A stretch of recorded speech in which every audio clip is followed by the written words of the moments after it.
Hi everyone, welcome to Growing Our Retirement. We have a new video for you today, and what's it about? So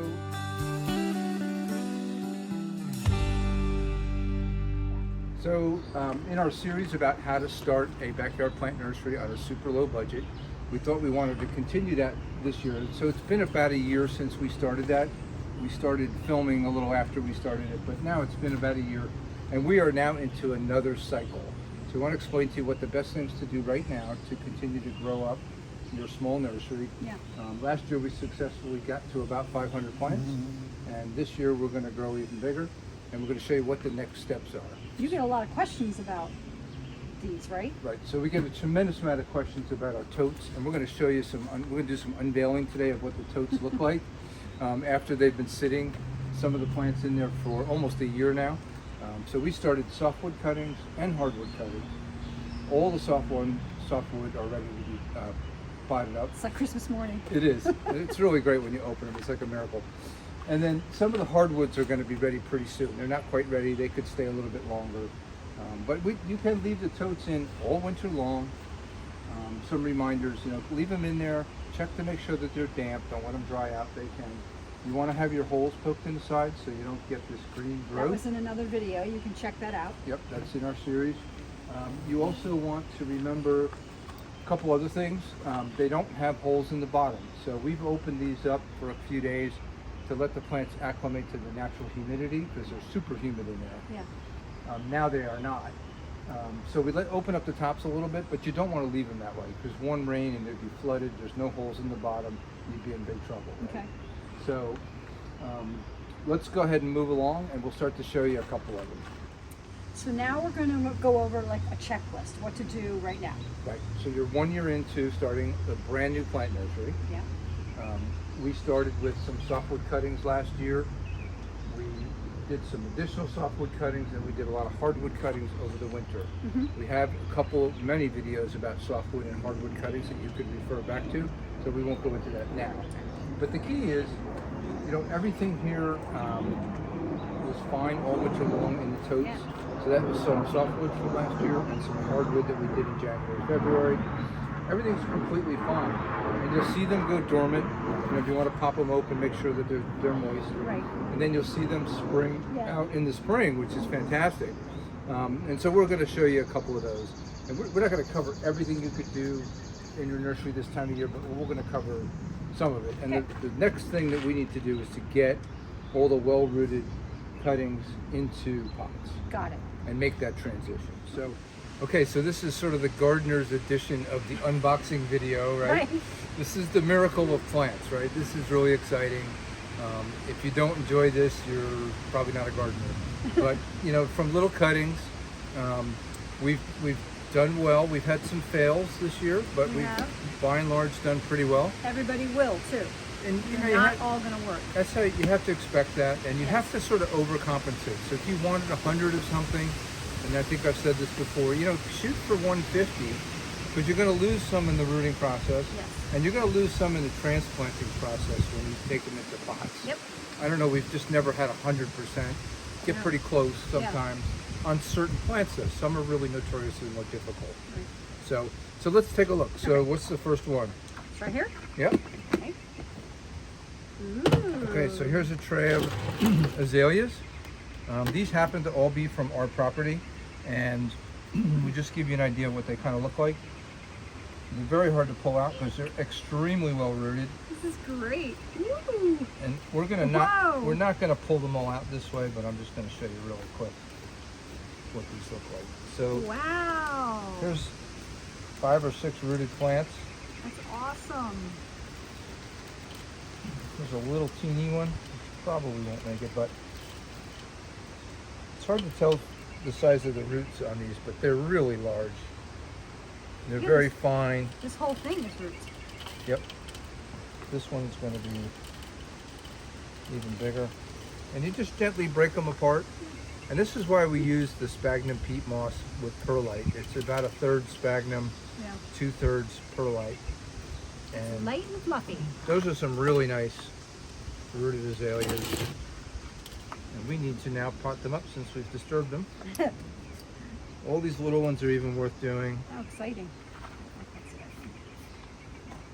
And so I'm not going to count, but I'm going to pull out, you know, here's one that didn't make it. Here's a couple more. You know, we've probably gotten at least 80% on these. Yeah, this is a good batch. This is a good batch. I wish they were all this good, but this is a good one. Okay. Yeah, that's a good one to pull out. We have a little one that's flowering. So here's a little white one Huh. that's so flowering cute. right now.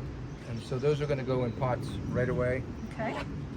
And you'll notice, like, this is a little bit dry right now, only because they do dry out faster this time of year. There's a lot of heat, Right, and we have the lids off. and we've had the lids off, trying to acclimate them a little bit. Right. Bucket number 2.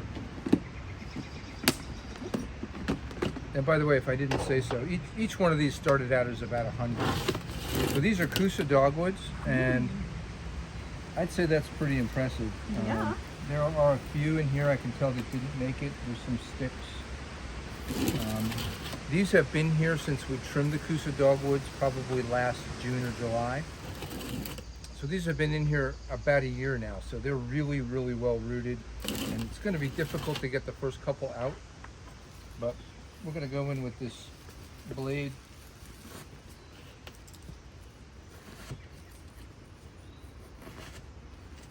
And almost cut it out like an ice cube. Ooh, very rooted. So Wow, that's look at that. nicely rooted Kousa dogwood. That's awesome. Yep. And I'd say out of the 80 or 100 that we did, we've got about, you know, 60, 70 at least here that have taken. We won't know till we pull them all out. That looks great. There are some real little ones.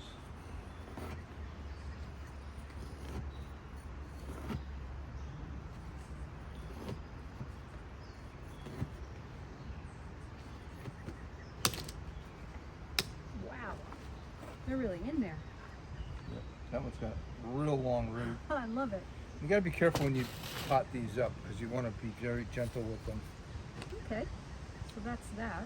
So that's Kousa dogwood. Nice. So in all fairness, we want to show you everything. This is not what I would call a success. These are, it's just mild success. I mean, this is PJM rhododendrons. They're a little bit more difficult to root. We've got a couple of, we've got a lot of dead sticks. Yeah. We just pull them out.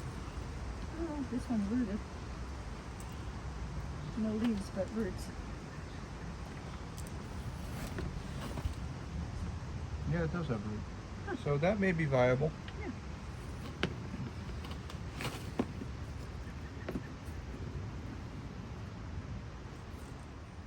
So that's a king size weed.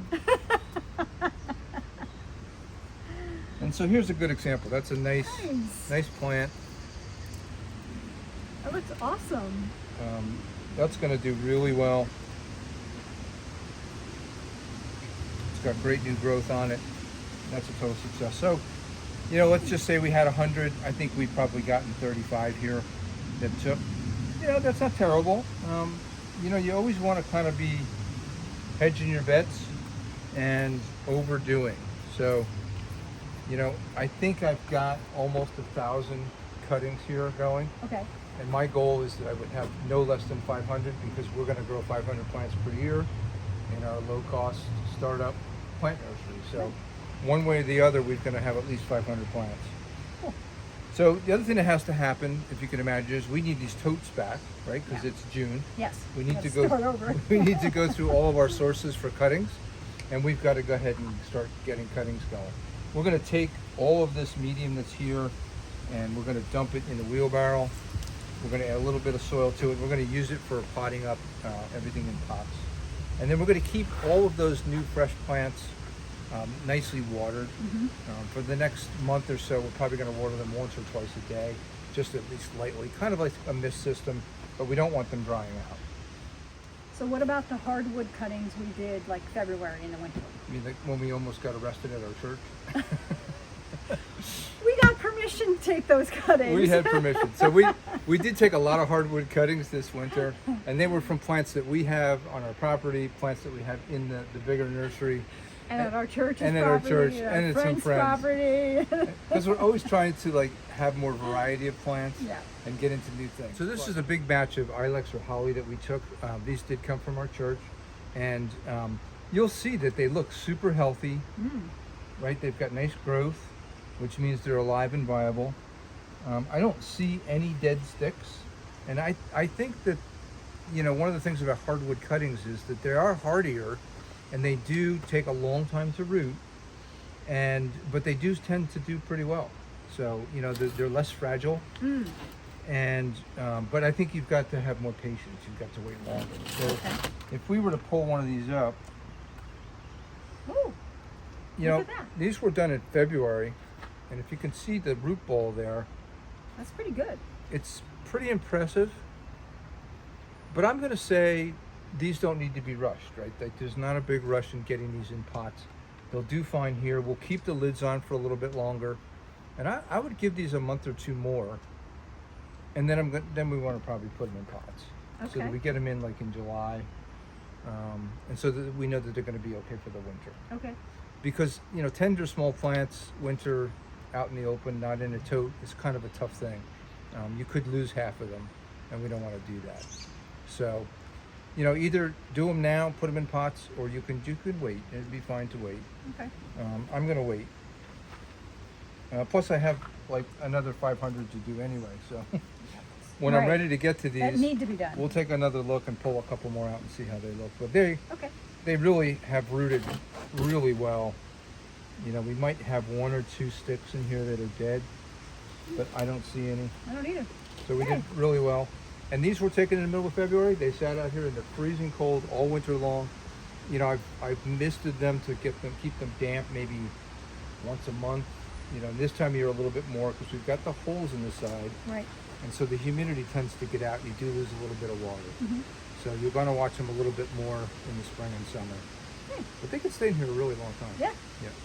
And remember, don't take the tops off until you're ready to acclimate them, because if it rains, we've had them get flooded out. Yeah, we have. And it's a mess. Yes. So these are all cuttings Cuttings. Started as cuttings, and they've grown into these cool things, right? These miniature trees and bushes. We've got plants. Right, we've got plants, all from cuttings. So what's the next step with your cuttings? Okay, great question. And this is part of what you got to do as you go along from year to year and figure out what to do. So I would do something a little bit different with each one of these. So this is an Andromeda, and I've got a lot of Andromedas rooting, and I always have trouble getting them from the tote to the to the pot. And so, you know, I seem to lose about half of them at that point. But the ones that take are fine. So I kind of overdo it now and just get a lot of cuttings. I've been a little more careful, and I've been getting a little bit better results. So this is a great little plant. It's definitely well rooted. It went all through the winter. Right. It was fine. This was rooted last year as a softwood cutting. It's got some hardwood on it now. It's doing really well. If we're going to sell that plant someday, what we want it to be is bushier. Right. So what you're going to want to do is just come in here and grab out a couple of these small pieces so that the plant's going to branch at that point. So we're prohibiting it from growing tall, and we want it to grow wider. Could you or would you bother to try to root these little pieces? I don't think so. I think now you're just pruning at this point for health and to bush. Right. Now these winter creepers, I love these. They're great. They're so easy to grow. And what they do the same thing though. So they want to get long, and we want to get them bushier to sell them. If we're going to sell this, you know, in about a year, it's only been going about a year. We're going to want to get it to also bush. So I would come in on this one, and I would take these back a bit and take a piece here. Kind of like above a leaf node. Yeah, above a leaf node. Here's one where it is branching. It could branch again. Oh yeah, look at that too. Right? Yeah, so you're doing right above where it's naturally branching. Yep. And every place I cut it, in theory, it should branch. And they do branch naturally themselves. Yeah. So you're thinking, okay, now it doesn't look as nice, but it's going to branch out and fill this whole pot out. And that's going to become like a $10 plant next year. And it might even do that this season. not will. to sell, but Yeah, like it'll no. get bigger It's going to start. this summer. And so then these pieces, they root really simply. So I would probably cut this, right below a leaf node. Once we've got our totes cleaned up, and then just strip off some of these guys and pop that in there. Start the whole thing over again. Start the process over again, because from all of your other plants, you want to keep continuing to grow new plants. So the prunings, Right. for plants that root easily, the prunings become the next round of plants. Isn't that awesome? So that I would definitely root, and a couple of these as well. Okay. And we're probably going to get 4 plants, 6 plants out of a small plant like that. That's cool. This Okay. one's got lots of opportunity. Yeah, here's a nice azalea. It of course has the same problem. It's doing really well. Mm-hmm. It's branching on its own, which is great, but it's getting a little bit leggy. And so we might take an opportunity to flip this guy back a little bit. And we would look for some opportunities for pieces that I think we could root. Yeah. So there's one there. I mean, if you were to pull off those leaves, I would definitely attempt to root that. Yeah, I think so too. And while it's in the tote, it would grow a little bit, Yeah. become a little bit more substantial, and I think we can get an azalea out of a piece like that. Nice. Yep, and I'd go all around the plant and do that again and again. Again, everywhere we cut it, it should get fuller there. The same holds true for perennials. Right, it's the same I process. nip and Yep. it goes this way. Yeah.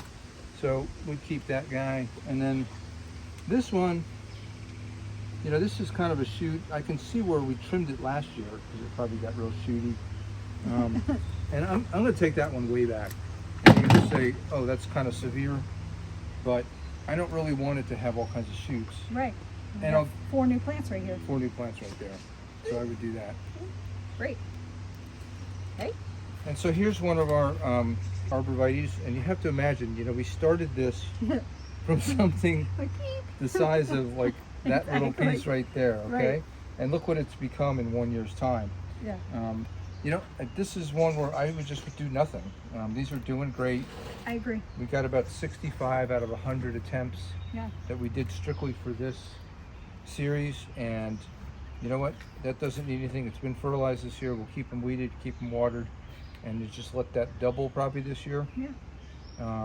And then start to think about selling them, which is a point I want to make. So we're trying to do this on a really low budget. Yeah. One of the ways to really fight against the low budget, because you got to keep buying pots. You might be propagating almost everything. But you have to buy pots. You got to buy soil. Right.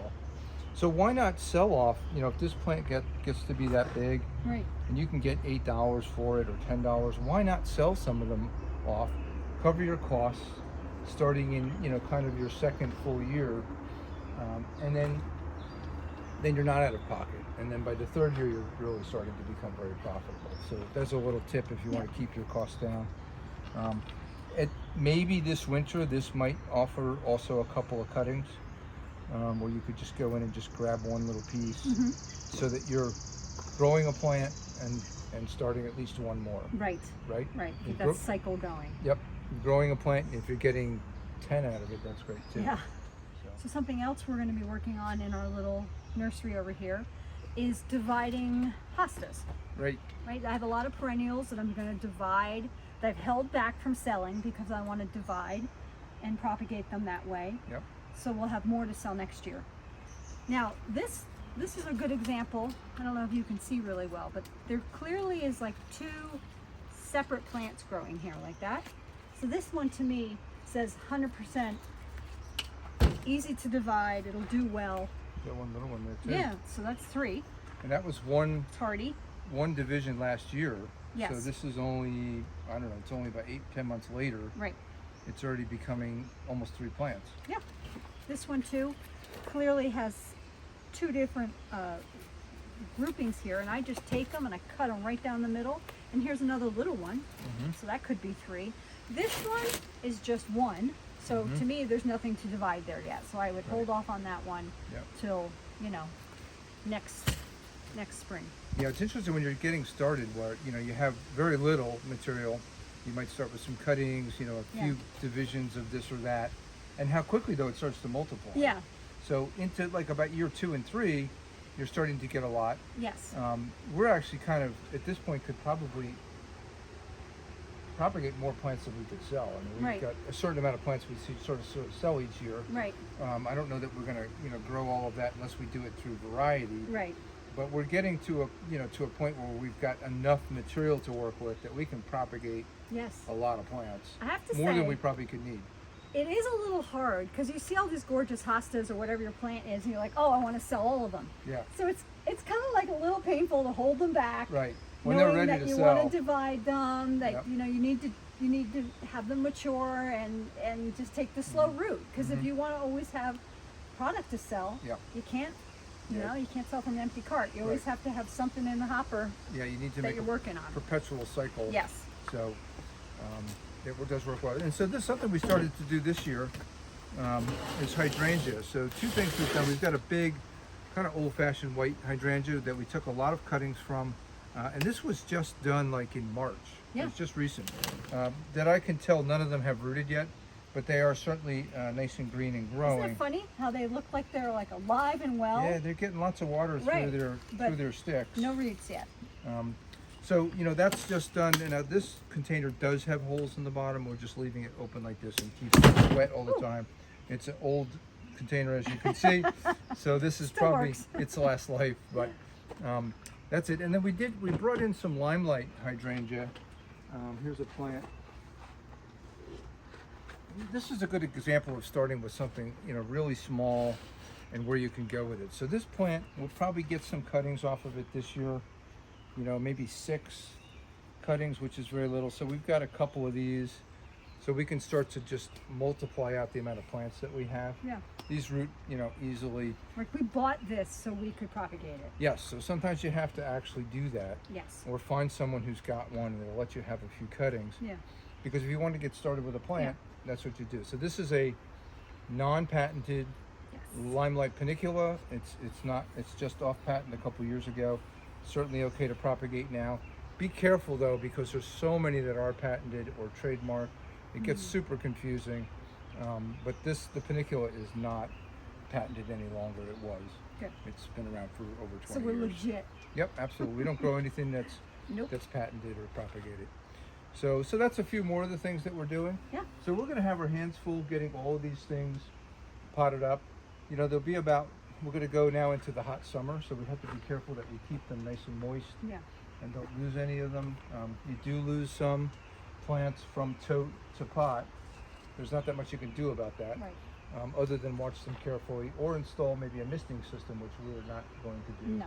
This is a shady Just spot. gonna yeah. say that this is also a shady spot. It does is. get some morning sun, Mhm. afternoon shade, which is perfect for the babies. Yep, it is really good. Nothing really ever dries out here, Right. and we can water it right out our back door, and we can keep everything nice and damp all the time. Right. So it's no problem. So thanks. Hopefully we're taking you one more step further towards starting your own backyard nursery. We're doing this on a super low budget. Yeah. The only thing we've really bought so far is some pots, maybe a little bit. You can count some soil costs, This plant. and a couple of special plants. But you got to start someplace. Yes. And we have successfully gone around our property, friends' property, church property, gathered cuttings. We're going to continue to show you how you keep some of these plants back. Don't sell them all. Keep some for cutting stock for the future, so you Right. can always perpetuate more plants. And then you'll see. I mean, this year we'll turn this into over 1,000 plants, and then we'll just keep going from there. And then we'll need a little more room back here because we'll be out of room. That's We'll a have good to bring thing. them out to our bigger nursery. Yeah. So there you go, folks. Thanks for watching. Hope that was helpful. Thank you.